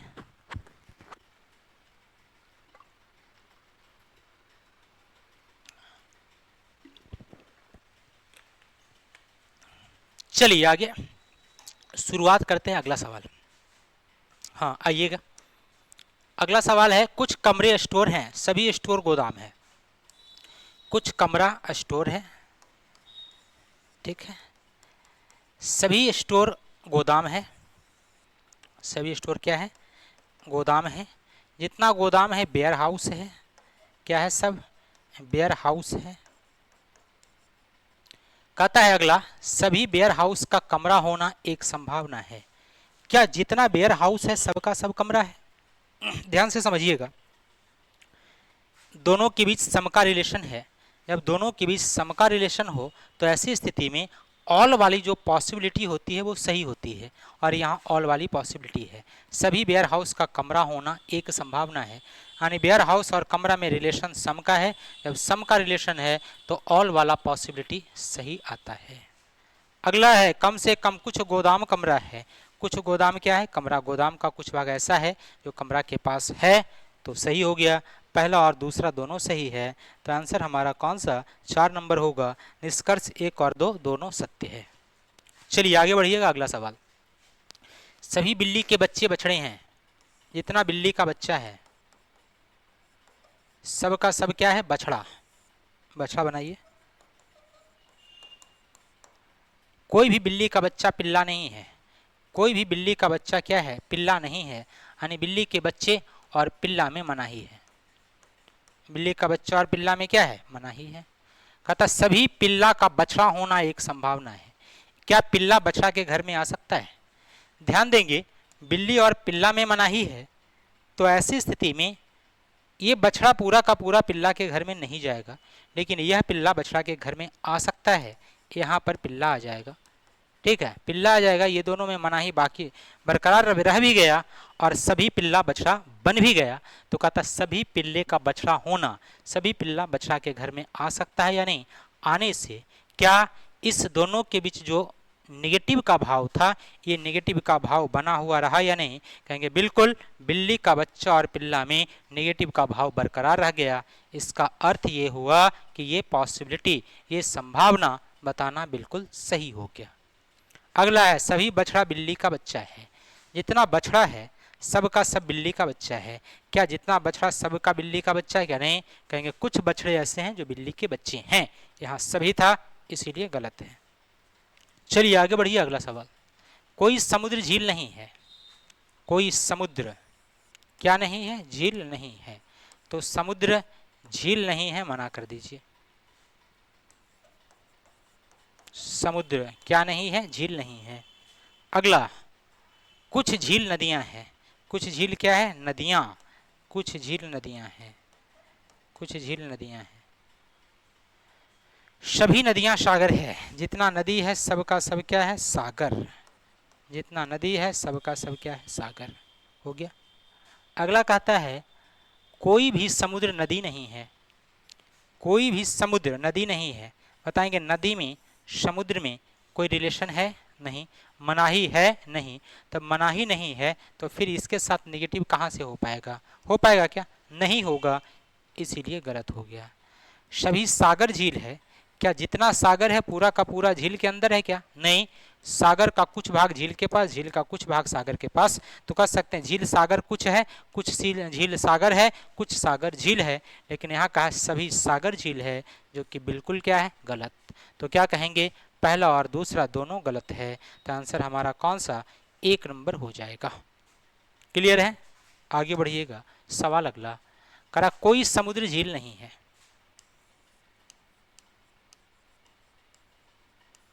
कोई समुद्र क्या नहीं है, झील नहीं है। ठीक है। अगला, कुछ झील नदी है। कुछ झील क्या है, नदियां। सभी नदियां क्या है, सागर। सभी नदी क्या है, सागर। कहता है पहला में कम से कम कुछ सागर झील है। कम से कम कुछ सागर क्या है, झील। तो सागर का कुछ भाग झील के पास है, बिल्कुल सही था। सभी नदियां झील है। क्या जितना नदी है सारा का सारा झील है क्या, तो नदी का कुछ भाग झील के पास है, सारा का सारा भाग नहीं है, इसीलिए गलत। तो आंसर कौन सा, केवल निष्कर्ष एक सही है और एक किस ऑप्शन में है, तो कहेंगे ऑप्शन नंबर किसमें, 5 में है। चलिए आगे बढ़ते हैं। अगला सवाल कहता है एक साइकिल सवार 30 किलोमीटर उत्तर की ओर जाता है। कहाँ जाता है, उत्तर की ओर। कितना किलोमीटर, 30 किलोमीटर। तो चलिए हम इसको उत्तर की ओर चलाते हैं। उत्तर का दिशा आपको पता है ऊपर की तरफ है। कहाँ है, ऊपर की ओर। हमने इसको ऊपर की ओर चला दिया, उत्तर की ओर। कितना किलोमीटर, 30 किलोमीटर चलाया। फिर कहता है ये पूरब की ओर मुड़ता है। अब बताएंगे पूरब कहाँ, इधर पूरब था, इधर पश्चिम था, तो इधर पूरब की ओर मुड़ा और 40 किलोमीटर चला। हमने इसको पूरब की तरफ घुमा दिया, 40 किलोमीटर चला दिया। कहता है फिर वह अपने दाईं ओर मुड़कर, दायां का मतलब क्लॉकवाइज, दायां का मतलब क्लॉक, तो नीचे की ओर चलेगा। और कितना किलोमीटर, 20 किलोमीटर। बताएंगे 20 किलोमीटर चलेगा तो यहाँ पहुँचेगा। कितना किलोमीटर, 20। क्यों, क्योंकि ये चला कितना था, तो ये चला था 30 किलोमीटर। कितना, 30। चलिए 20 किलोमीटर चल के यहाँ पहुँचा। कहता तत्पश्चात वह अपने दाएं ओर मुड़कर 40 किलोमीटर जाता है। यहाँ से दायां मुड़ता है, तो दायां का मतलब क्लॉक, तो यहाँ है तो ये वाला राइट होगा, इधर वाला लेफ्ट होगा। तो कहाँ कहता है, दायां। और दायां मुड़ा 40 चला। देखिएगा ये भी डिस्टेंस कितना है, 40। और यहाँ से फिर मुड़ करके आ रहा है 40। तो ये जब 40 आएगा किलोमीटर तो फिर से इसी पॉइंट पर पहुँच जाएगा। किस पॉइंट पर, इस पॉइंट पर। तो कहता है कि वो अपने प्रारंभिक स्थान से कितनी दूरी पर है। प्रारंभिक स्थान यहाँ था, यहाँ से ये व्यक्ति यहाँ है, ये डिस्टेंस कितना, तो ये डिस्टेंस हमारा 20 है। तो यहाँ से यहाँ तक भी 20 ही होगा। कितना होगा, 20। जबकि ये टोटल हमारा कितना है, यहाँ से यहाँ, तो कहेंगे 30। अगर यहाँ से यहाँ 20 है तो नीचे कितना, 10। तभी तो 20 और 10 30 होगा। तो बताना ये है कि यहाँ से ये व्यक्ति यहाँ है, यहाँ से यहाँ के बीच का डिस्टेंस कितना है, तो कहेंगे 10 किलोमीटर हो जाएगा, जो कि ऑप्शन नंबर किस में, 2 में है। क्लियर है, क्लियर है। चलिए आगे बढ़िएगा। अगला सवाल, अगला सवाल है ये, कहता दिए गए प्रश्नों को लुप्त पद ज्ञात कीजिए। क्या कीजिए, लुप्त पद। देखेंगे 7 है, 7 दूना 14, 5 दूना 10, 9 दूना कितना, 18, आंसर है। 9 दूना कितना, 18, आंसर है। नहीं जी नहीं, देखिएगा 18 नहीं होगा। 7 दूना 14, 5 दूना 10, तो यहाँ क्या होगा, 3, नहीं सॉरी, ठीक ठीक। 9 दूना कितना, 18, सही। 9 दूना 18, आंसर होगा ये, 4 नंबर। क्लियर, आगे बढ़िएगा। अगला सवाल, कहता है नीचे दिए गए लुप्त पद को ज्ञात कीजिए। 370 है, यहाँ 3 है, यहाँ 7, तो 3 का क्यूब करेंगे प्लस 7 का क्यूब करेंगे। 3 का क्यूब 27 प्लस 7 का क्यूब 343, 343 प्लस 27 करेंगे 370 हो जाएगा। उसी तरीके से यहाँ 2 है, 2 का क्यूब प्लस 6 का क्यूब, दोनों को जोड़ देंगे 8 प्लस 216, 216 प्लस 8 कितना, तो कहेंगे 224। अब 1 हो गया तो 1 का क्यूब 1 होगा। अब 1 के क्यूब में कितना जोड़ा जाए कि 730 हो जाए, तो 730 कितना, 1 में कितना जोड़ें कि 730, तो कहेंगे 729। अब 729 किसका क्यूब, तो कहेंगे 9 का क्यूब, 9 का क्यूब कितना 729, 729 प्लस 1 कितना होगा, तो कहेंगे 730 होगा। तो आंसर हमारा क्या होगा, इस क्वेश्चन मार्क के स्थान पर क्या आएंगे, 9 आएगा। कितना आएगा, 9 आंसर। और ये आंसर किस ऑप्शन में, सी नंबर में है। चलिए आगे बढ़ते हैं, अगला सवाल कहता है शैलेंद्र लंबाई में केशव से छोटा किंतु राकेश से लंबा है। शैलेंद्र लंबाई में केशव से छोटा है, केशव है, इससे छोटा कौन है, शैलेंद्र, केशव से छोटा है लेकिन राकेश से लंबा है। किससे लंबा, राकेश से लंबा, तो राकेश यहाँ इससे लंबा हो गया। ये माधव सबसे लंबा है, माधव क्या है, सबसे लंबा। चलिए सबसे ऊपर कौन होगा, माधव होगा। आगे कहता है आशीष केशव से कुछ छोटा और शैलेंद्र से कुछ लंबा है। आशीष कहता है आशीष केशव से कुछ छोटा और शैलेंद्र से कुछ लंबा है। केशव से छोटा, शैलेंद्र से लंबा, तो यहाँ पर कौन होगा, तो कहेंगे यहाँ पर हो जाएगा आशीष। केशव से कुछ छोटा, शैलेंद्र से कुछ लंबा, ठीक है। अब हमारा ये क्या हो गया, माधव है, इसके माधव के बाद कौन होगा, केशव। केशव से छोटा कौन होगा, तो कहेंगे आशीष होगा। आशीष से छोटा कौन होगा, तो कहेंगे शैलेंद्र होगा। शैलेंद्र से छोटा कौन होगा, तो कहेंगे राकेश होगा। कौन होगा, राकेश। करारी ऊंचाई में वर्धमान क्रम में खड़े हो जाएं तो दूसरे स्थान पर, वर्धमान का मतलब बड़ा से छोटा, तो सबसे छोटा कौन है, राकेश। राकेश से बड़ा कौन होगा, तो कहेंगे राकेश से बड़ा हो जाएगा कौन, शैलेंद्र। कौन हो जाएगा, शैलेंद्र। अब शैलेंद्र से बड़ा आशीष, कौन होगा, आशीष। और आशीष से बड़ा कौन, तो कहेंगे केशव, ठीक है। और केशव से बड़ा कौन, तो कहेंगे माधव, ठीक है। तो कितना बोला है, तो ऊंचाई क्रम में खड़े हो तो दूसरे स्थान पर कौन होगा, तो पहला राकेश, दूसरा क्या है, शैलेंद्र। शैलेंद्र किस ऑप्शन में, 2 नंबर ऑप्शन में है, आंसर हो जाएगा 2। चलिए आगे अगला सवाल कहता पी का अर्थ माइनस है, पी का अर्थ माइनस है दे दिया जाए, क्यू का अर्थ मल्टीप्लाई है दे देंगे, अगला आर का अर्थ डिवाइड है दे दिया जाए, एस का अर्थ प्लस है दे देंगे। चलिए 2 से 2 दूना 4, 14 तिया 42 माइनस 12, 12 प्लस 2, 42 में से 12 चला गया, 30 बचा, 30 प्लस 2 कितना, 32 आंसर हो गया। कितना आंसर, 32। बहुत अच्छा सवाल, आसान सवाल था। अच्छा कोड भाषा में वाल्क कैसे लिखा जाएगा, क्या लिखना है, वाल्क। ध्यान दीजिएगा, बड़ा अच्छा सवाल है ये और एग्जाम में आता भी है कुछ नहीं, केवल आंसर देख के टिक मारे। अगर हम इसको हल करें ना तो ज़्यादा से ज़्यादा 40 सेकंड काफ़ी है। कहेंगे सर कैसे, इतना जल्दी कैसे होगा, ये तो लग रहा है क्वेश्चन देख के बहुत बड़ा है, लेकिन 30 से 40 सेकंड बहुत है। कहेंगे सर कैसे, देखिएगा हम टिक करके दिखाते हैं आपको। लिखता है वाल्क को कैसे लिखा जाएगा, मतलब वाल्क का कोड क्या होगा। तो पहला आदमी आया बताया morning walk is good, morning walk is good, इसका आंसर है ना पाटासा, ना पाटासा। अब आप बताएंगे इसमें वाल्क का कोड क्या होगा, ना होगा, पा होगा, टा होगा, सा होगा। तो कहेंगे सर पहला से तो निकलने वाला नहीं है, पहला से निकलेगा क्या, नहीं निकलेगा। तो चलिए पहला को छोड़ दीजिए, दूसरा में आइए, इस कोड में wish you good morning, wish you good morning, इसका कोड है ला ना सा डा।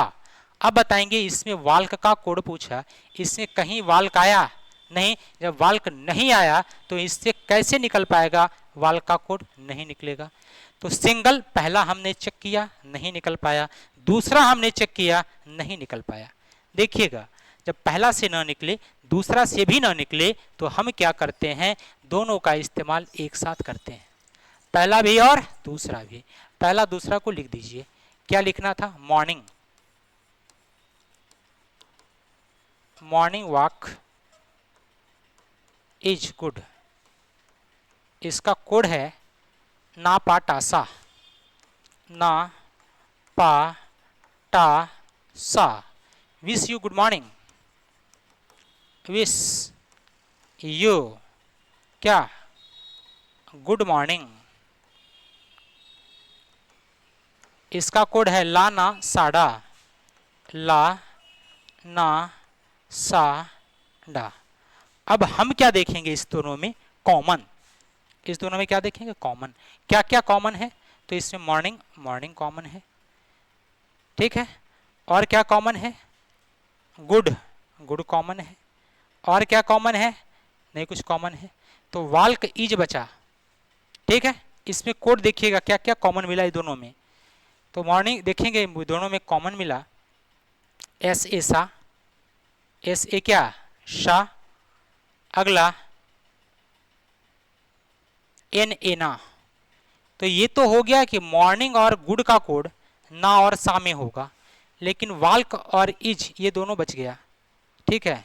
क्या बच गया, वाल्क और इज, इसका कोड बचा पाटा, पा या टा, पाया कितना टा। अब बताएंगे हमसे कोड किसका पूछा, वाल्क का, लेकिन यहाँ वाल्क और इज दोनों, इज भी बचा हुआ है, वाल्क भी बचा हुआ है। तो हम वाल्क का कोड पा देंगे या टा देंगे, इज का कोड भी उसी प्रकार से पा देंगे या टा देंगे। तो क्या हम इसमें वाल्क का कोड पूरी तरह से निकाल पाए क्या, तो नहीं निकाल पाए। जब नहीं निकाल पाए तो आंसर हमारा क्या होगा कि पहला भी और दूसरा दोनों मिल करके भी आंसर नहीं दे पाया। कहता है कथन एक में दिया गया प्रश्न का उत्तर देने के लिए पर्याप्त है, ये तो गलत हो गया, एक वाला नहीं दिया था। केवल कथन दो में, ये भी नहीं दिया था, पहला नहीं दिया था, दूसरा नहीं, पहला नहीं दिया, दूसरा नहीं दिया, तभी तो हम लोगों ने दोनों को मिलाया। अगला यदि या तो कल एक या कथन दो, बिल्कुल गलत है ये। कथन एक और दो दोनों का आंकड़ा मिलकर प्रश्न का उत्तर देने के लिए पर्याप्त नहीं है, बिल्कुल एक और दो दोनों मिलकर भी इसका उत्तर देने के लिए पर्याप्त नहीं है, क्योंकि इसमें पूछा गया था वाल्क का कोड क्या होगा, और यह वाल्क का कोड पहला और दूसरा दोनों मिल करके भी चाहा तो इसका आंसर नहीं दे पाया। तो आंसर हम क्या करेंगे, आंसर 4 हो गया। इसका आंसर क्या होगा, 4 हो जाएगा। क्लियर, चलिए आगे बढ़िएगा। अगला सवाल, वाल्क का कोड क्या होगा, यहां भी पूछा है, ठीक है। वाल्क्स, तो पहला है सी वाल्क्स फास्ट, सी वाल्क फास्ट। बताएंगे वाल्क का कोड हम बता सकते हैं क्या, कहेंगे सर बिल्कुल नहीं। अगला सी लर्न फास्ट, सी लर्न फास्ट, इसमें वाल्क है ही नहीं, तो ये भी नहीं बता सकता है। पहला से नहीं पता चलेगा, दूसरा से नहीं पता चलेगा, दोनों को चलिए फिर एक बार फिर से मिलाते हैं। पहला में है सी, सी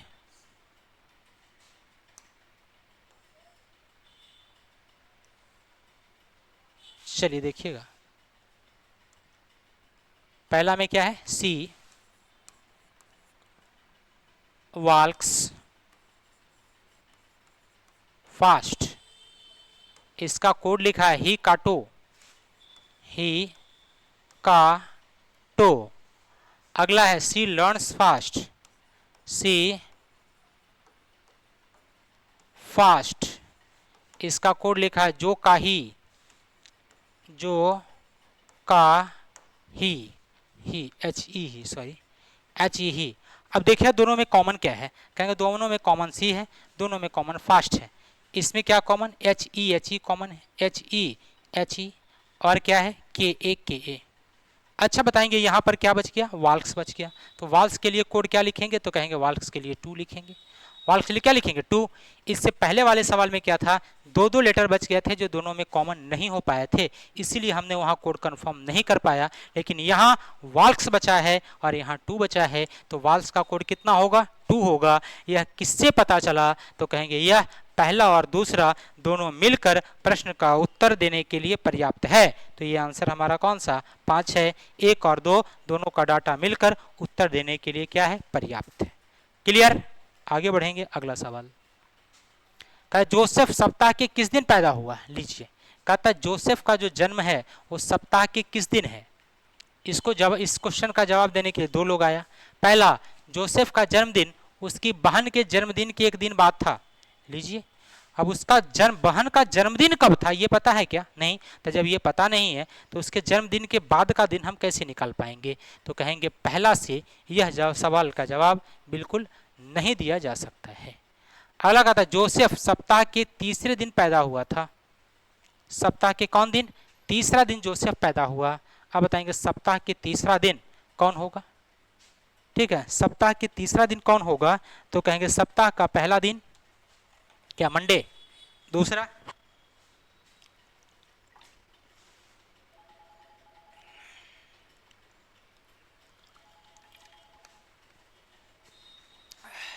पहला दिन क्या? एक मिनट रुकेंगे।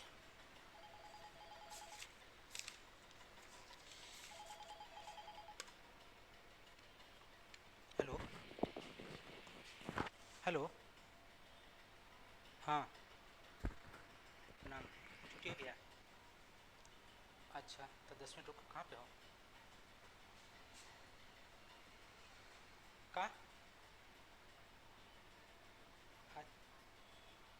अच्छा ठीक, बाहर निकल के रुको, हम आते हैं 10 मिनट में। ठीक है, ठीक,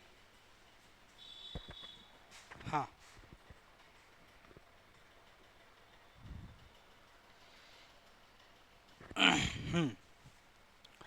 तो कहता क्या है कि जोसेफ का जन्मदिन उसकी बहन के जन्मदिन के एक दिन बाद था। एक दिन क्या था? बाद। तो हमें पता है क्या? नहीं है, इसीलिए पहला से नहीं मिलेगा। जोसेफ का जन्म सप्ताह के तीसरे दिन हुआ। सप्ताह के कौन दिन? तीसरा दिन। तो तीसरा दिन क्या होगा? मंगल बुध बृहस्पति, सोमवार मंगल बुध। तो क्या हम ये बता सकते हैं जोसेफ सप्ताह के तीसरा दिन हुआ? तो तीसरा दिन क्या था? तो हम बता सकते हैं कि तीसरा दिन हुआ। इसका मतलब है, इससे ये पता चलता है कि हमारा जो है जोसेफ का जन्म किस दिन हुआ। जो तो पहला नहीं, केवल दूसरा इसका आंसर देने के लिए पर्याप्त था। आगे बढ़िएगा, अगला सवाल है। कहता दी गई अंक श्रृंखला में एक सम संख्या के पहले और एक विषम संख्या के बाद कितने 8 आते हैं? एक सम संख्या के पहले, सम संख्या के पहले 8, ठीक है। एक विषम संख्या के बाद 8, एक सम संख्या के पहले और एक विषम संख्या के बाद, ठीक है। सम संख्या के पहले और विषम संख्या के बाद 8 आते हैं। सम संख्या के पहले, सम संख्या के पहले आता है और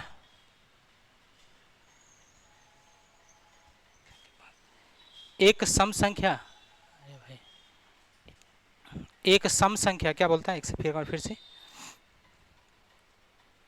कि हाँ देखेंगे, श्रृंखला में एक सम संख्या के पहले और एक विषम संख्या के बाद, सम संख्या के पहले और विषम संख्या के बाद कितने 8 आते हैं?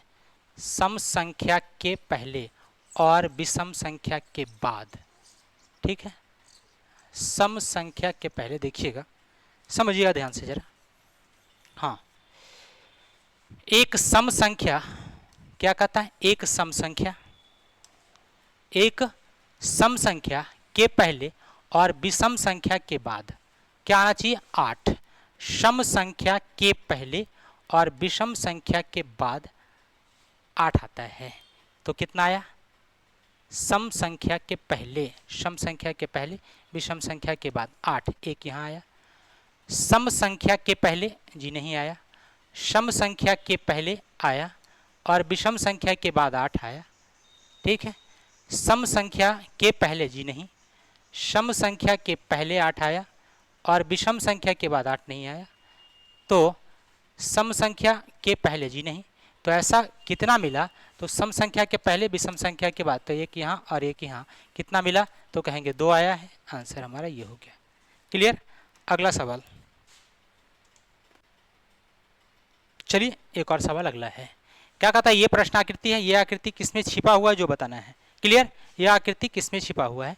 देखेंगे ये जो आकृति है ये इस आकृति में छिपा हुआ नहीं है, ए नंबर में। बी नंबर आकृति में भी छिपा हुआ नहीं है, सी में भी छिपा हुआ नहीं है। तो ये छिपा हुआ किस में है? तो ये छिपा हुआ डी में है। यानी आंसर हमारा क्या होगा? डी हो जाएगा। चलिए आइए लास्ट सवाल है और ये मैट्रिक्स का है। सवाल का आता है रोज के लिए इसका कूट क्या होगा जो बताना है। किसके लिए? रोज के लिए। देखेंगे ई का कूट हमने बताया था कि जब कभी मैट्रिक्स के सवाल को हल करेंगे तो हम क्या हल करेंगे, पीछे से इसको हल कर लेंगे। ठीक है, तो सबसे पहले ई है, तो ई का कोड देखेंगे 1 और 3। क्या 1 और 3 पर ई है? 1 और 3 पर ई है, बिल्कुल है। अगला 3 और 3 पर ई है। क्या 3 और 3 पर ई है?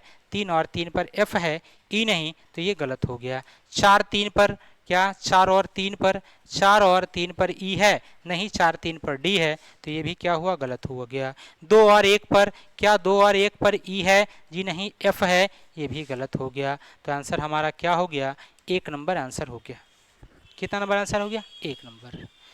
तो चलिए फिलहाल इतना ही रहने दिया जाए, बाकी हम लोग मुलाकात करते हैं फिर से अगले वीडियो में।